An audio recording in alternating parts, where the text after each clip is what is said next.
Hello everyone, welcome to ABC. So today we are dealing with another important topic of botany that is nostoc.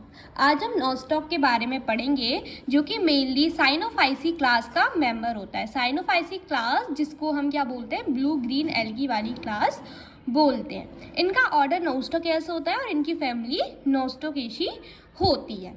ठीक है बच्चों, तो हम पढ़ लेते हैं कि नोस्टॉक क्या होता है। पहला जनरल फीचर्स की बात कर लेते हैं। Nostoc are blue green algae और इनको साइनोबैक्टीरिया भी बोलते हैं।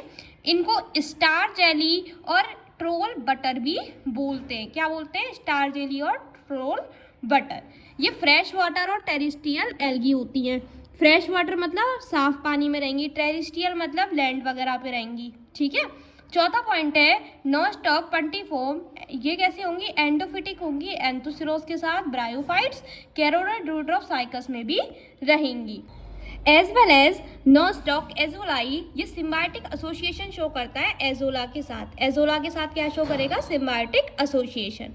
इसके अलावा बच्चों ये नाइट्रोजन फिक्सेशन भी परफॉर्म करता है। सातवां पॉइंट है कि जो नोस्टॉक स्फेरिकलम है और जो नोस्टॉक कोलेमा है, ये दोनों ही नोस्टॉक के एग्जाम्पल हैं। और जो ये दोनों ही कैसे हैं कि लाइकेन्स के कंपोनेंट्स होते हैं और ये फंजाई के साथ सिम्बायोटिक एसोसिएशन शो करते हैं, मतलब म्यूचुअल रिलेशनशिप शो करते हैं। And this is the diagram of Nostoc where intercalary is found. These are the akinetes, this is the cyanophycean granules, this is the mucilaginous disc, as well as there is intercalary heterosis, which is very important as it is perform the nitrogen fixation, means it fixes the nitrogen which is present in atmosphere into nitrates or nitrites. Okay, now we are dealing with thallus structure of nostoc. So there will be trichome present which is uniseriate and twisted। मतलब जो trichome होगा ना बच्चों, वो यूनिसीरिएट होगा, मतलब एक कतार में लगा हुआ होगा और ट्विस्टेड होगा। ठीक है। प्रोमिनेंट कंस्ट्रिक्शन प्रेजेंट होंगे सेल्स के बीच में। हर जो ट्राइकोम होगा वो कवर अप होगा एक जिलेटिनस शीट के साथ। वो ट्रांसपेरेंट होगा, हाइलीन होगा और कैसा होगा बच्चों? कलर्ड होगा। इसके बाद many trichomes aggregate and their gelatinous sheet dissolve to form colonies of various shapes. Means जो ट्राइकोम होगा वो एग्रीगेट करेगा और उसकी जो जिलेटिनस शीट होगी वो डिसॉल्व होके कॉलोनीज बनाएगी जो कि डिफरेंट शेप्स की होंगी। हेट्रोसिस्ट इंटरकैलरी ओकेजनली टर्मिनल, तो हेट्रोसिस्ट जो होगी वो इंटरकैलरी होगी और टर्मिनल होगी, ओकेजनली टर्मिनल होगी। इनका जो साइज होगा वो वेजिटेटिव सेल्स के सिमिलर होगा। ठीक है। जो इंटरकैलरी हेट्रोसिस्ट होती है उसके पास दो पोलर नोड्यूल्स प्रेजेंट होंगे। कैसे? दो पोलर नोड्यूल्स प्रेजेंट होंगे। और जो टर्मिनल हेट्रोसिस्ट होगी उसके पास एक पोलर नोड्यूल्स प्रेजेंट होगा। इसके बाद बात कर लेते हैं सेल स्ट्रक्चर के बारे में। तो बच्चों अगर हम सेल स्ट्रक्चर की बात करें तो जो सेल्स होते हैं वो स्फेरिकल होते हैं, मतलब गोलाकार होंगे, एज वेल एज राउंडेड होते हैं।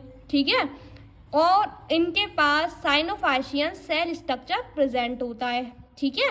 सेल वॉल म्यूको पॉलीमेरिक की बनी हुई होती है। प्रोटोप्लाज्म जो होता है वो पेरीफेरल होता है, पेरीफेरल क्लोमोप्लाज्म, सेंट्रल सेंट्रोप्लाज्म प्रेजेंट होता है, न्यूक्लियोप्लाज्म भी प्रेजेंट होता है। क्रोमोप्लाज्म जो होता है वो साइनोफाइशियन होता है, प्रोटीन ग्रेन्यूल्स होता है और साइनोफाइशियन स्टार्च उसमें प्रेजेंट होता है। As well as nuclear membrane भी इसके पास एब्सेंट होती है और न्यूक्लियोलस भी इसके पास एब्सेंट होता है। Now we are dealing with reproduction. अब हम रिप्रोडक्शन की बात कर लेते हैं। तो अगर बच्चों हम इसके रिप्रोडक्शन की बात करेंगे, सबसे पहले हम इसके वेजिटेटिव रिप्रोडक्शन की बात कर लेते हैं। तो वेजिटेटिव रिप्रोडक्शन फ्रेगमेंटेशन के जरिए, मतलब फ्रेगमेंटेशन के द्वारा, हार्मोगोनिया के द्वारा, एकाइनेट्स के द्वारा, हेट्रोसिस्ट के द्वारा और एंडोस्पोर्स के द्वारा परफॉर्म होता है। ठीक है बच्चों।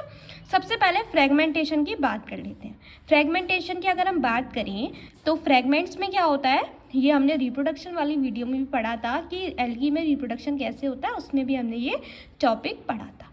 तो जो फ्रेगमेंटेशन होता है उसमें एक थैलस होगा जो नोस्टॉक का, वो टूट जाएगा फ्रेगमेंट्स में। वो क्यों टूटेगा? जब डेड एंड डिकिंग हो जाएगी या एक्सीडेंटल ब्रेकिंग हो जाएगी तब वो टूट जाएगा। ठीक है बच्चों। So due to the accidental breaking the filament is break down into small fragments. तो एक्सीडेंटल ब्रेकिंग की वजह से फिलामेंट जो होगा वो स्मॉल फ्रेगमेंट्स में टूट जाएगा और हर जो फिलामेंट होगा वो इंडिविजुअली ग्रो करेगा। सो बच्चों, now we are dealing with hormogonia. अगर हम हॉर्मोगोनिया की बात करें तो जो इंटर कैलरी वेजिटेटिव सेल्स होते हैं उनमें डीजनरेशन की प्रोसेस देखने को मिलती है, जिसकी वजह से इंटर कैलरी हेटेरोसिस्ट का फॉर्मेशन होता है। जो ट्राइकोम होता है वो टूट जाता है स्मॉल फ्रेगमेंट्स में, और यही जो मल्टी सेलुलर सेगमेंट होता है उसको हम हॉर्मोगोनिया बोलते हैं। मतलब जो ट्राइकोम होगा वही फॉर्मेशन करेगा हॉर्मोगोनिया का। तो जो हॉर्मोगोनिया होगा वो रैपिडली डिवाइड करेगा जिलेटिनस शीट के अंदर और न्यू कॉलोनीज का फॉर्मेशन करेगा। So this is a diagram in which nostoc filament is present, in which there will be breaking of filament which form hormogonia, and from hormogonia the new filament will be formed. Now we are dealing with echinates कि echinates से कैसे asexual reproduction होता है। So favourable condition में जो trichome होगा वो transferred हो जाता है एक रेस्टिंग स्पोर्स में। ओके, अब जो प्रोटोप्लाज्म होगा उसके अंदर फूड रिजर्व जो होगा वो बहुत ज़्यादा प्रेजेंट होगा, मतलब रिच अमाउंट में प्रेजेंट होगा। सो फेवरेबल कंडीशन में जो प्रोटोप्लाज्म होगा वो एक्टिव हो जाएगा और वॉल जो होगी वो टूट जाएगी और न्यू ट्राइकोम की फॉर्मेशन करेगी। Now we are dealing with heterocyst के हेटेरोसिस्ट के द्वारा कैसे होता है। सो नोस्टॉक का फिलामेंट डिटैच हो जाता है रिप्रोडक्शन के दौरान और वो ट्रांसफॉर्म हो जाता है रिप्रोडक्टिव सेल्स में। अब बच्चों यही जो सेल्स होते हैं वो जर्मिनेट करके न्यू फिलामेंट बनाते हैं और अंडरगोज करते हैं सेल डिवीज़न को।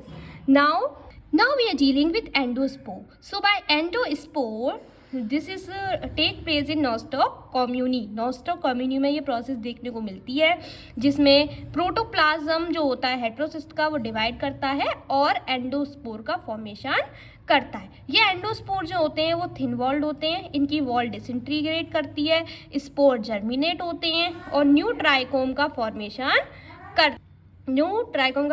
करते हैं। So this is all about the asexual reproduction. Now we are dealing with economic importance. तो बच्चों आपको पता होगा कि जो सेक्सुअल रिप्रोडक्शन होता है वो साइनोफाइसी क्लास में एब्सेंट होता है। तो बच्चों इसका मतलब जो नोस्टॉक होगा उसमें भी सेक्सुअल रिप्रोडक्शन एब्सेंट होगा, तो हमको वो नहीं पढ़ना। तो अब हम सिर्फ और सिर्फ इकोनॉमिक इम्पोर्टेंस पढ़ेंगे। तो बच्चों अगर हम इकोनॉमिक इम्पोर्टेंस की बात करें तो जो नाइट्रोजन फिक्सेशन होता है उसको हम यूज़ करते हैं as bio fertiliser in rice feed. तो जो राइस फील्ड होती है, मतलब जो चावल की खेती होती है, उसमें नाइट्रोजन फिक्सेशन की तरह एज अ बायो फर्टिलाइज़र हम नोस्टॉक का यूज़ करते हैं। नोस्टॉक जो होता है उसमें प्रोटीन का कंटेंट ज़्यादा होता है और विटामिन सी भी प्रेजेंट होती है नोस्टॉक कम्युनी में। बायो रिमीडिएशन ऑफ वेस्ट वाटर में भी हम नोस्टॉक का यूज़ करते हैं। देखो बच्चों, बायो रिमीडिएशन का मतलब होता है कि हम क्या कर रहे हैं कि लिविंग ऑर्गेनिजम्स का यूज़ करके, मतलब जैसे बैक्टीरिया हो गया, फंजाई हो गया या फिर हमारी एल्गी हो गई, इनका हम यूज़ करके क्या करते हैं कि पॉल्यूशन को डिक्रीज़ करते हैं, पॉल्यूशन के अमाउंट को डिक्रीज़ करते हैं। सो इसका मतलब होता है bioremediation. Okay, so Nostoc का हम यूज़ करते हैं as a bioremediation of waste water.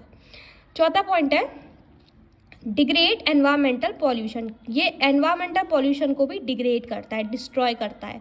Nostoc फ्लैजीफोन जो होता है वो एक फैट जो है और इसका हम यूज़ करते हैं एज वेजिटेबल इन चाइना। तो एज अ वेजिटेबल हम चाइना में यूज़ करते हैं नोस्टॉक फ्लैजीफोन का।